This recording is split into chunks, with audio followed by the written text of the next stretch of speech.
এবং জামাত একটা এই আলবদরের বাচ্চাদের দল। এই সময়ের সাহসী কণ্ঠস্বর আমি বলবো বাংলাদেশের মুক্তিকামী মানুষ, বাংলাদেশের স্বাধীনতাকামী মানুষের কণ্ঠস্বর অ্যাডভোকেট ফজলুর রহমান। তিনি জনপ্রতিনিধি ছিলেন, তার দীর্ঘ রাজনৈতিক যে ইতিহাসের ধারাবাহিকতায় আজকে তিনি যেখানে এসেছেন, সেখানে গত 5ই আগস্টের পর থেকে বাংলাদেশের যে রাজনৈতিক পট পরিবর্তন, বাংলাদেশকে মেটিকুলাস ডিজাইনে বাংলাদেশকে পরাজিত করার যে চক্রান্ত, তার বিরুদ্ধে সোচ্চার রয়েছেন ফজলুর রহমান। আপনার প্রতি সেই জন্য আমার সব সময়ই থাকে সশ্রদ্ধ সালাম, এবং আপনি নিজেও জানেন বাংলাদেশের মানুষ এই মুহূর্তে আপনার দিকে তাকিয়ে আছে যে ফজলু ভাই কি বলছেন, কারণ তারা আপনার কথায় আশান্বিত হয়। ফজলু ভাই, আপনি যেই দল করেন, যেই বিএনপির সঙ্গে সম্পর্কিত, আপনি সেই বিএনপি কি করে দেখছে আজকের এই দিনে? আর মাত্র ঘন্টাখানেক পরে গত বছরের এই দিনটিতে আমরা জানি রাজাকার রাজাকার বলে পুরো ঢাকা বিশ্ববিদ্যালয়ে প্রকম্পিত হয়েছিল, এবং সেই দিনে আবার রাজাকার বিরোধী স্লোগান দিচ্ছে বিএনপি। আপনি যেদিন প্রথম গত বছর এই দিনে তুমি কে আমি কে রাজাকার রাজাকার স্লোগান শুনেছিলেন, আপনি কি অনুভব করেছিলেন? আপনাকে আমি ধন্যবাদ এবং কৃতজ্ঞতা জানাচ্ছি এই কারণে, এবং আপনার যে প্রতিষ্ঠান আছে ধন্যবাদ জানাচ্ছি এই কারণে যে এমন একটা দিনে আপনি আমাকে স্মরণ করেছেন, যে দিনে আসলেই আমার অনেক কথা বলার ছিল এবং আছে। সব কথা আমি বলবো না এখনো, কিন্তু আপনি আমাকে কিছু কথা বলার সুযোগ দিয়েছেন, সেই কারণে আপনাকে ধন্যবাদ। এই দেশের মানুষ দীর্ঘদিন যাবত শুনছে আমি কি বলছি। আমি খুব ক্যাটাগরিক্যালি বহুদিন যাবত বক্তব্য রেখে যাচ্ছি। বিশেষ করে 28 অক্টোবর 2023 সনে নয়াপল্টনে বিএনপির মহাসমাবেশকে যেদিন সরকার তছনছ করে দেয়, মাত্র 10-15 মিনিটের গুলি বোমা মেরে অত্যাচার করে পুলিশ এবং বিজিবি সহ র্যাব, এরপর থেকে কেউ জেলে চলে গেলেন, অনেকেই পালিয়ে গেলেন, হাজার হাজার কর্মীর নামে মামলা হয়ে গেল, কেউ যখন কথা বলতো না। আমি 31শে অক্টোবর থেকে 2023 সনের 31শে অক্টোবর থেকে আমি একদম ধারাবাহিকভাবে প্রথমে শেখ হাসিনা সরকারের তার অত্যাচার অবিচার, তার স্বৈরতন্ত্রের বিরুদ্ধে কথা বলে এসেছি। যেহেতু আমি বিএনপি করি, আমি যেভাবে চিন্তা করেছি বিরোধী দলের লোক, আমি সেইভাবে খুব কঠিন ভাবে কথা বলে এসেছি। এবং আজকে যারা বাহিরে থেকে বড় বড় কথা বলে, তারাও বাহিরে থেকেও তাদের কথা বলতে বুক কাঁপত। আর আমি প্রতিদিন নিজেকে প্রস্তুতি নিতাম, জয় অথবা মৃত্যু, আমাকে কথা বলতে হবে।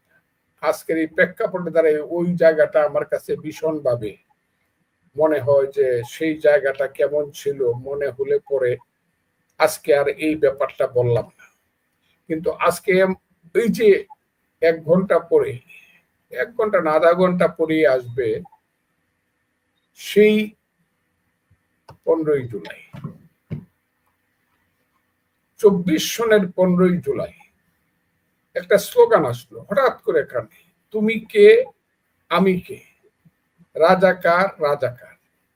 এই স্লোগানটা চললো, তুমি কে আমি কে, রাজাকার রাজাকার।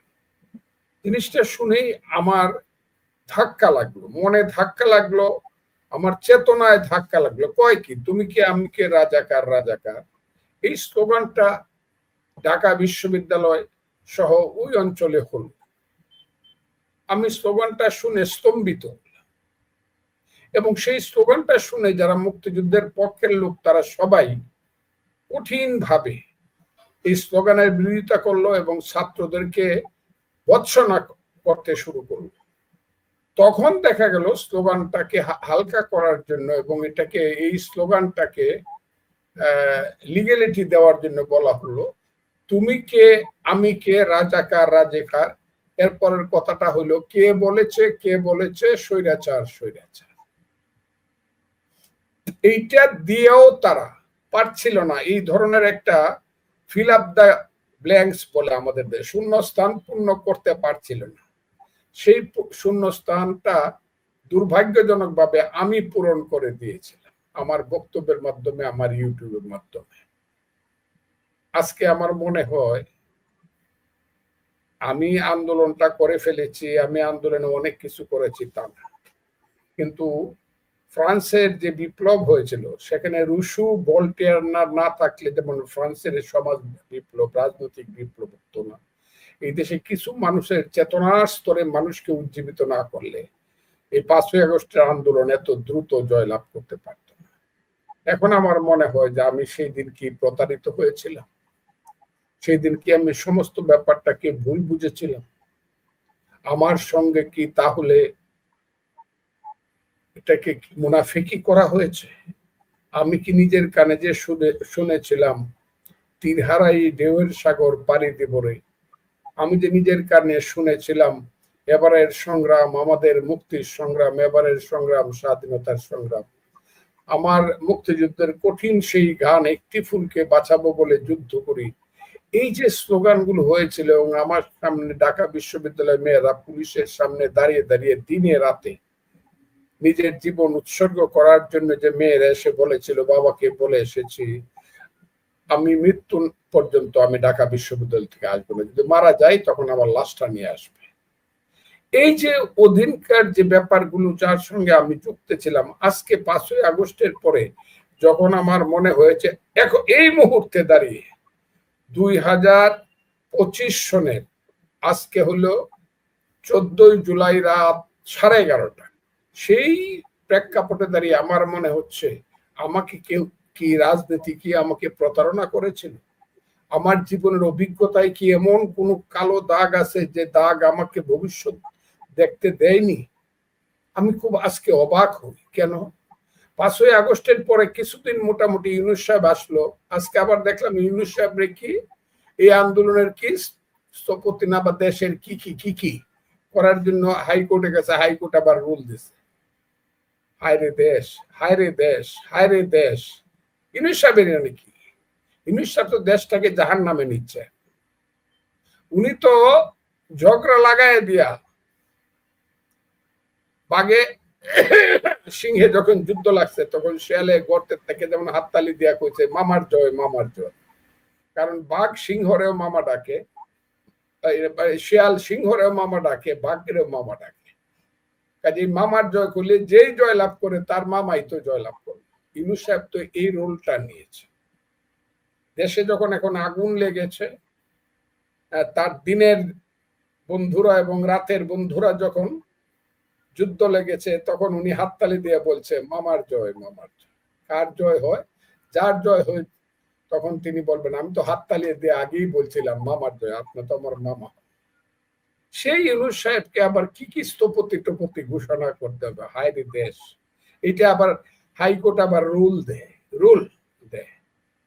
হাইকোর্টের ব্যাপারে আমি কিছু বলবো। হাইকোর্ট আমার মহান, হাইকোর্টের রুলের ব্যাপারে আমি বিরোধিতা করতেছি না, কিন্তু এটা রুল দেওয়াটা কতটুকু যুক্তিযুক্ত আমি তাই বলছি। এখন যখন আমি দেখি যে আমি প্রতারিত হয়েছি, এখন খুব ক্লিয়ার, এবং সেই প্রতারণাটা আমি বলছি গত 6 মাস যাবত ক্লিয়ারলি বলছি। 4-5 মাস ইউনূস সাহেবকে দেখছি, কিছু কিছু সমর্থনও করছি তা না, তাও না। আমি এমনও বলছি ইউনূস সাহেব হলো তৃতীয় বিশ্বের 10 জন প্রধানমন্ত্রীর চেয়ে উঁচু, উনি আমাদের দেশের নেতৃত্ব নিয়েছেন, আমি খুব গর্বিত, এগুলো বলেছি আমি। কিন্তু পরে যখন দেখলাম আমার সমস্ত ধারণাই ব্যক্তি সম্পর্কে, কারণ ওনাকে আমি ব্যক্তি হিসাবে চিনতাম না, কিন্তু পরে যখন দেখেছি ওনার সম্পর্কে আমার সমস্ত রিডিংসটা ভুল হয়েছে, মনে মনে লজ্জিত হয়েছে। আমি শুধু বলতে চাই আজকে 1 বছর পরে এই 15ই জুলাই এসে আমার মনে হচ্ছে ওই যে ওই দিন স্লোগান দেওয়া হলো তুমি কে আমি কে রাজাকার, সেই রাজাকার স্লোগানটা তারা সঠিকভাবে দিয়েছিল এবং বিশ্বাস করিয়ে দিয়েছিল। এবং তারা কিছুদিন পরেই বলা শুরু করলো আরে 5ই আগস্টকে আমরা তাড়াতাড়ি ইলেকশন দিয়ে গণতন্ত্র আনার জন্য দিছি, 5ই আগস্টকে আমরা এই দেশে এমনি চলে যাব, আমরা এই দেশের পরিবর্তন করব, সংস্কার করব, ইত্যাদি ইত্যাদি করব। 47 আমাদের প্রেরণা, আর 24 হইল আমাদের নতুন স্বাধীনতা, আর 71 হইল ভাইয়ে ভাই একটা ঝগড়া, এবং সেই ঝগড়াটা লাগাইছে ইন্ডিয়া। ইন্ডিয়া খুব খারাপ, দিল্লি সেই ঝগড়া আমাদেরকে উস্কায়া দিছে, আমরা ভাই ভাই আলাদা হয়ে গেছি। কয়েকবার যখন বলেছে, আমি তখন মনে করেছি আমার দল যখন নীরব, সব যখন নীরব, অন্যান্য লোকেরা যখন ভয়ে ভীত, তখন আমার কাছে মনে হয়েছে কেন পান্থ ক্ষান্ত হও হেরি দীর্ঘ পথ। আমার কাছে মনে হয়েছে কুকুরের মতো বেঁচে থাকার চেয়ে বাঘের মতো এক মরে যাওয়া অনেক ভালো।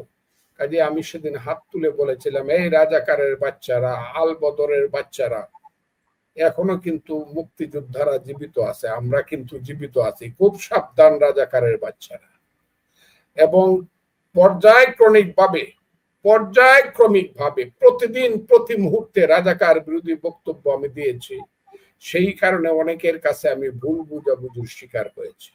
এমনকি আমার দল আমাকে সবটা সমর্থন করতে চায়নি। আবার আমার দলের নেতারা আজকে, তাদের কাছে আমি কৃতজ্ঞ, তারা কোনোদিন আমাকে মানাও করে নাই, বা আমাকে সকোজ নোটিশও দেয় নাই, বা সাবধানও করে নাই। কাজে আমার মনে হয়েছে আমার কথার সঙ্গে উপরের স্তরে আমার যে দল, আমার নেতৃত্ব, সেই নেতৃত্ব আমাকে নেগেট করছে না। কিন্তু মধ্যবর্তী এবং নিচের স্তরের কিছু নেতৃত্ব যারা এমপি মন্ত্রী হতে চায়, এবং জামাত একটা এই আলবদরের বাচ্চাদের দল, সব জায়গাতে দেখবেন ছাত্রলীগের ভিতরে ঢুকছে, আওয়ামী লীগের ভিতরে ঢুকছে, গোপনে ঢুকে ওখানে জয় বাংলা স্লোগান দিছে, আবার সময় মতো আইসা এদেরকে গুলি, জয় বাংলার বিরুদ্ধে দাঁড়ায় তাদেরকে গুলি করে হত্যা করছে, হাসিনাকে দেশ ছাড়া করছে। এদের প্রায় অধিকাংশ লোক, জামাতের অধিকাংশ আলবদরের বাচ্চারা এখন বিএনপি তো আছে বলে আমার মনে হয়। এর একটা উদাহরণ আমি দিই, বিএনপির নেতারা যদি আমাকে বলে এটা কেমনে বললেন, এই পরশুদিন পর্যন্ত এক আলবদরের বাচ্চা, আমি যাকে 6 মাস আগে বলেছি, এই আলবদরের বাচ্চা তুই নাকি মালয়েশিয়া থাকোস, তোর চেহারাটা দেখলি তো মনে হয় তুই আলবদরের বাচ্চা, তুই আবার নামের আগে ডক্টর লাগাস, তুই তো আলবদরের বাচ্চা, তুই কস বিএনপি করি। বিএনপির নেতারা আমাকে বলছে, এটা আপনি কি বলেন, সে তো বিএনপির লোক। কিন্তু আজকে প্রতিষ্ঠিত হয়েছে সেই আলবদরের বাচ্চা বিএনপি 4 দিন আগে একটা সিট থেকে নমিনেশন নিছে জামাতের ক্যান্ডিডেট পাল্লা নিয়ে। কাজে বোঝা গেল জামাতের ক্যান্ডিডেট হইতে পারে, জামাতের কেন্দ্রীয় নেতারাও বিএনপির ভিতরে ঢুকে ছিল এবং এখনো আছে। কাজে অনেকেই জামাতের প্রতি দুর্বলতা ছিল। কিন্তু কালকে যখন, গতকাল এবং পরশুদিন একটা ঘটনাকে কেন্দ্র করে যখন আলবদরের আসল রূপটা বের হল, রাজাকারের আসল রূপটা বের হলো, মায়ের পেটে জন্মগ্রহণ করে মাকেই খেতে চায় যে সেই নিমক হারামরা, সেই জারজরা, তারা যখন তাদের আসল রূপটা বাইর করে রাজপথে স্লোগান দিতে শুরু করলো, কি শুরু করছে আপনারা জানেন। প্রথমে বাইরিল ওই চরমোনার লোকজন, একদম নেতাদেরকে নিয়ে শয়ে শয়ে বাইরে হইল, কি হাসিনা গেছে যে পথে তারেক যাবে সে পথে, এই স্লোগান শুরু হলো। আচ্ছা, এই স্লোগানটা তো মোটামুটি রাজনৈতিক, এরপরে যে কত কত কুৎসিত স্লোগান হলো, এটা আমার মুখ দিয়ে আসবে না। এরা বেজন্মা বইলা, বিদেশে কিছু বেজন্মা আছে, কুকথা বলে বেজন্মা, এদেরকে আমি বেজন্মা বলবো, এদের বাপ হইলো থাকে পাকিস্তানে। ওই পাকিস্তানিদের ছেলেরা বিদেশে থেকে ইউটিউব চালায়, এখানে কিছু পাকিস্তানের ছেলেরা আছে যারা স্লোগান দেয় 1 2 3 4 ইত্যাদি ইত্যাদি, অথবা গাছের ডালে খাওয়া, তারেক রহমান ইত্যাদি ইত্যাদি। আমি কথাটাও বলতে পারবো। আমার শুনে মনে হয়েছে মানে এর চেয়ে ঘৃণিত কোনো কাজ এই দেশে, তারেক রহমানের দোষটা কি? এরপর দেখলাম হঠাৎ করে ছাত্রদের কিছু জারজ শহীদ জিয়ার ছবিটাকে মাটির মধ্যে পাড়াইয়া পা দিয়া পাড়াইতেছে, আগুন জ্বালাই দিয়ে, আরো কত ধরনের স্লোগান ম্যাডামের নামে। যে ম্যাডাম এই কিছুদিন আগে 11ই জুনের আগেই বলছে, এই ইউনূস সাহেবের সঙ্গে শত্রুতা করা যাবে না, মিলেমিশে থাকতে হবে, ম্যাডামের এখন অসুস্থ অবস্থা। উনি চায় ওনার সন্তান যাতে কোনো বিপদে না পড়ুক। সেই ম্যাডামের নামে কুৎসি স্লোগান, এগুলা শুনে শুনে আমার কাল জ্বালাপালা হয়ে গেছে। আমি কিন্তু 6 মাস যাবৎ বলতেছি, সাপ কিন্তু কারো আপন না, এরা কিন্তু সুবল দেবে, কারণ এরা আওয়ামী লীগকে তাড়াইছে। আমি আরেকটা কথা বলি, আমি সারা বাংলাদেশের মানুষকে জানায়া আমার দলের মানুষকে চ্যালেঞ্জ করছি, আমি যদি এটা না শুনেন আমার প্রতি আপনারা অবিচার করবেন। আমি 6 থেকে 7 মাস আগে বলছি, যারা বঙ্গবন্ধু শেখ মুজিবুর রহমানের মাথার উপরে প্রস্রাব করছে তারা জিয়াউর রহমানকেও ছাড়বে না, কারণ বঙ্গবন্ধু শেখ মুজিবুর রহমান ব্যক্তি হিসাবে তাদের শত্রু না, স্বাধীনতা মুক্তিযুদ্ধটাই তাদের কাছে শত্রু। কাজে জিয়াউর রহমান যেহেতু বলছিল মেজর জিয়া, আমি আজকে বিএনপি কেও বলতে চাই, মেজর জিয়া না থাকলে রাষ্ট্রপতি জিয়া কেমনে হয়েছে? The real thing is he was Major Jia, who I do hereby declare the independence of Bangladesh এবং on behalf of our great leader Bangabandhu Sheikh Mujibur Rahman. আমি যদি বলি যে আওয়ামী লীগ কোনদিন এই কুপমন্ডুকতার জন্য জিয়াউর রহমান সাহেবকে, সে শহীদ জিয়াকে স্বীকৃতি চায়, এতে কি আইলো গেল? জিয়াউর রহমান তো বাপের বেটা, পাকিস্তানের এহিয়া খানের বিরুদ্ধে জানে যে হুইজ জিয়া, হিজ মেজর, তার সমস্ত পরিবার বাংলাদেশের ভিতরে বাপকা বেটার মতো স্বাধীনতার ঘোষণা দিতে, এইটাই বা কম কি? সেই বিএনপি, আমি যখন বলেছিলাম যে জিয়াউর রহমান সাহেবেরও বিপদ আসতেছে, খালেদা জিয়া বিএনপিরও বিপদে, কারণ আওয়ামী লীগ চলে গেছে, এখন রাজাকার আলবদরদের বিরুদ্ধে যারা এই দেশে হিজবুত তাহরিরের রাজত্ব প্রতিষ্ঠা করতে চায়, যারা আল কায়দার রাজত্ব প্রতিষ্ঠা করতে চায়, যারা লস্করে তৈয়বার নেতৃত্বে 5ই আগস্ট করছে বলে লস্করে তৈয়বার লোকজন দাবি করে যে আমরা 71-এর প্রতিশোধ নিছি, ওই সব আলবদর রাজাকারের বাচ্চারা বিএনপি কে রাইকা তাদের শান্তি নাই। তারা মনে করে বিএনপি পথের কাঁটা হয়ে দাঁড়াবে এক সময়, কারণ বিএনপির নেতা তো মুক্তিযুদ্ধ করছে, কাজে বিএনপি কে তারপরে শেষ করে দিতে হবে। সেই কারণে পরশু এবং গতকাল যে স্লোগানগুলা বিএনপির বিরুদ্ধে জনাব তারেক রহমান, দেশনেত্রী বেগম খালেদা জিয়া এবং শহীদ জিয়ার বিরুদ্ধে হয়েছে, এইগুলো হলো তার খুব প্ল্যান প্রোগ্রাম করে, এটা হলো নীল নকশা। বিএনপি কে ধ্বংস করে দিবে, বিএনপি চাঁদাবাজ, বিএনপি খুনি, বিএনপি এই, বিএনপি মানে বিএনপির মতো খারাপ, অথচ 16টা বছর যাবৎ বিএনপি নিজেদের সবকিছু উৎসর্গ করে জীবনকে বাজি রেখে, অনেকে বলে মানুষ রাজনীতি জোয়া খেলে টাকা দিয়া, রাজনীতি খেলে মানুষ জীবন দিয়া। জোয়া হারলে টাকা চলে যায়, কিন্তু রাজনীতি হারলে জীবন চলে যায়। সেই জীবন যৌবন সব হারাইছে বিএনপি এবং অন্যান্য কিছু বিরোধী দল। 16 বছর আন্দোলন করছে, এখন এসে বিএনপি কে এমন ভাবে স্লোগান দিচ্ছে ঢাকা বিশ্ববিদ্যালয়ে, আমার খুব খারাপ লাগে, খুব খারাপ লাগে। আমি আপনাকে খুব ক্লিয়ারলি বলছি, ঢাকা বিশ্ববিদ্যালয় এখন রাজাকারের বাচ্চারা দখল করে বসে আছে, এদের নাম হলো শিবির।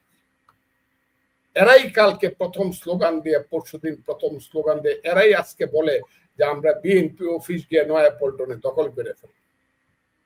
আমি আপনাদের কাছে খুব ক্লিয়ারলি বলতে চাই, এখন যে আজকের যে স্লোগানটা ছিল তুমি কে আমি কে রাজাকার রাজাকার, এই স্লোগানটা জামাত সহ সমস্ত সাম্প্রদায়িক শক্তি এবং ইসলাম নামের ধর্ম ব্যবসায়ী শক্তি এবং এই যে ছোট ছোট এনসিপি টেনসিপি, আমি খুব ক্লিয়ারলি বলি, এরা যারা আছে এবি পার্টি, তারা এই দেশে সেই স্লোগানটাই প্রতিষ্ঠিত করতে চায়, তুমি কে আমি কে রাজাকার রাজাকার। দেরিতে হলো, আজকে আমি দেখলাম সারা বাংলাদেশে বিএনপির নেতৃত্বে স্লোগান হয়েছে জামাত শিবির রাজাকার, এই মুহূর্তে বাংলা চার, রাজাকারের আস্তানা জ্বালিয়ে দাও পুড়িয়ে দাও। এই স্লোগানগুলো এবং জামাতের বিরুদ্ধে এবং রাজাকারের বিরুদ্ধে ভীষণ, বা আমি সবচেয়ে এই ব্যাপারে এখন আমি কি বলবো, আমি এখন নিজেকে অনেক বেশি বিশ্বাসী মনে করি, এই কারণে যে আর যাই হোক এই দেশটা রাজাকারের হাতে যাবে না, কারণ বিএনপি নিজেকে এখন বুঝতে পারছে এবং চিনতে পারছে যে জামাত রাজাকাররা কোন শ্রেণীর সাপ এবং শত্রু, এবং দেশটা খুব ক্লিয়ার হয়ে, এবং আমি মনে করি এই দেশটাকে মুক্তিযুদ্ধের পক্ষে রাখতে হবে। 5ই আগস্ট যা হয়ে গেছে সেইটাকে যদি যদি এই দেশে ফিরিয়ে আনতে হয় নতুন দিন, তাহলে নিশ্চিতভাবে তারেক রহমানের সঙ্গে ইউনূস সাহেব যে কথা দিয়েছিলেন, যে কথা থেকে সরার জন্য ইউনূস সাহেব এই সব করতেছে বলে আমি মনে করি। কারণ ইউনূস সাহেব গত 2-3 দিনে একটা কথাও বলেন, উনি খুব নীরব। দেশে এত কিছু হয়ে যাচ্ছে, উনি খুব নীরব, কোনো কথা বলেন। ইউনূস সাহেবের উচিত হলো দ্রুত নির্বাচন দেওয়া, ডিসেম্বরের মধ্যে, নট ডিসেম্বরের মধ্যে প্রস্তুতি নেওয়া, ডিসেম্বরের মধ্যে ইলেকশন দেওয়া উনার সরে যাওয়া উচিত। এবং রাজনীতিবিদদের হাতে ক্ষমতা আসুক। রাজনীতিবিদদের হাতে যদি দেশের দায়িত্ব না আসে, এই দেশ ঠিক হবে না। ইউনূস সাহেবরা চক্রান্ত করিয়া সেন্ট মার্টিন দিয়া দিবে, চট্টগ্রাম বন্দর দিয়া দিবে, করিডোর দিয়া দিবে, আরো অনেক কিছু দিয়া দিবে, কিন্তু দেশ ঠিক